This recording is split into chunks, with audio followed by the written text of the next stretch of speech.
त्यांच्याकरता बनलेलाच नाही कायदा, तर त्यांना का तुम्ही अर्बन नक्षल सारखे वागाल तर तुमची अटक होईल। जे लोक कायद्याच्या विरोधात वागतील त्यांच्याकरता तो कायदा आहे।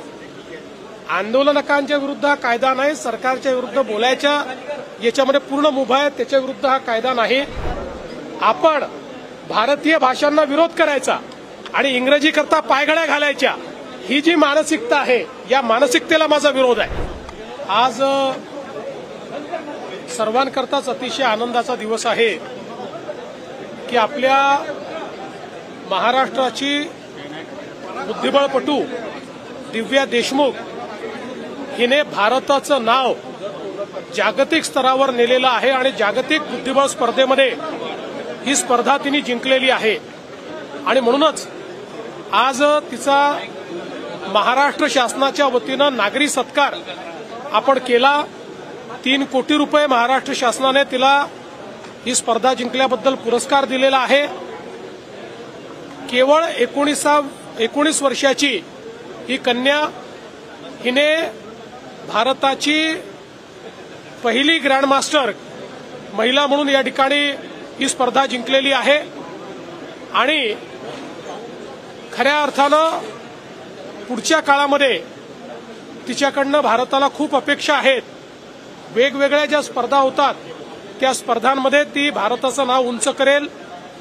एक आनंदाची गोष्ट अशी आहे की आतापर्यंत महिला बुद्धिबळामध्ये चीनच्या बुद्धिबळपटूंचा बोलबाला होता, पण यावेळी जागतिक बुद्धिबळ स्पर्धेत दोन्हीही महिला या भारताच्या पोचल्या।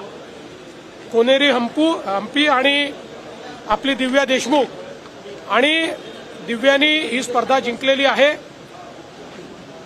नागपूरकर असलेल्या दिव्याचा आणि महाराष्ट्राची कन्या असलेल्या दिव्याचा आम्हाला अभिमान आहे आणि म्हणून तिचा सत्कार आम्ही केला। चीनचं वर्चस्व मोडीत काळात ज्या पद्धतीने दिव्या पुढे गेली आहे, बुद्धिबळाच्या पटलावर नागपूरकरांचं वर्चस्व दिसत आहे, पण राजकारणाच्या पटलावर सुद्धा तुमचं आता कौतुक केलं आहे आणि त्यावरून विरोधक सुद्धा एकत्र येऊन टीका करताय। राज ठाकरे यांनी टीका केलेली आहे, अर्बन नक्षल करून एकदा अटक करा। राज ठाकरे म्हटले अर्बन नक्षल म्हणून एकदा अटक करून दाखवा, मग आम्ही काय करतो। कोणाला अटक करायची? आम्ही कार्यकर्त्यांना अटक करून दाखवा।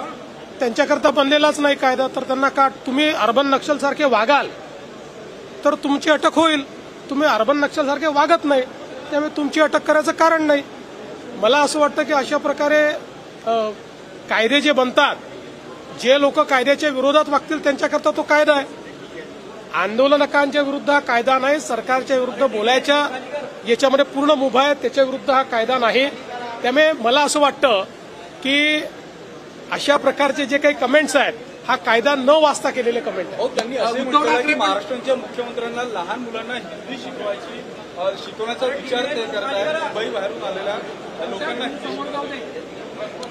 माझं अतिशय पक्कं मत आहे, महाराष्ट्रामध्ये मराठी शिकली पाहिजे, ती कंपल्सरी असली पाहिजे, ती अनिवार्य असली पाहिजे, ती आपण अनिवार्य केलीच आहे।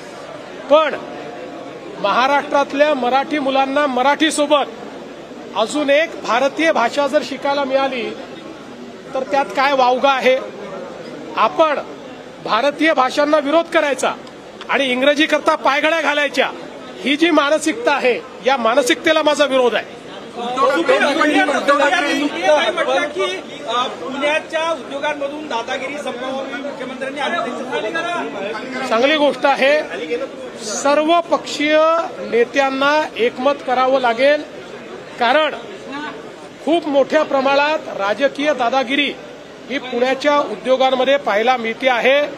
विविध पक्षाला हे लोक त्या ठिकाणी त्या पक्षाचं नाव घेऊन त्या ठिकाणी दादागिरी करतात। मी तर मोडून काढणारच आहे आणि त्यात जो मदत करेल त्याचं स्वागत आहे। सोशल मीडियाच्या भाऊ गर्दीत विश्वासार्हतेने चकाकणारे नाव म्हणजे लेट्सअप मराठी। सगळ्यांना, सगळ्या नागरिकांना ती स्पीच, ती लेट्सअप वरील मुलाखती म्हणजे विचारांचा खजिना। त्यानंतरच्या निवडणुकीमध्ये मला सोडून गेले। बातम्या केवळ वस्तुस्थिती सांगणाऱ्या, न प्रोपगंडा, फक्त जनतेचा अजेंडा। क्योंकि आने वाला कल जाने वाला है, जाने वाला कल आने वाला है। राजकारण, मनोरंजन असो की क्रीडा क्षेत्र, महाराष्ट्राची स्पंदने संवेदनशीलतेने टिपणारे माध्यम म्हणजे लेट्सअप मराठी। जगासोबत एक पाऊल पुढे राहण्यासाठी लेट्सअपचे ॲप, सोशल मीडिया आणि वेबसाईट सोबत कनेक्टेड रहा.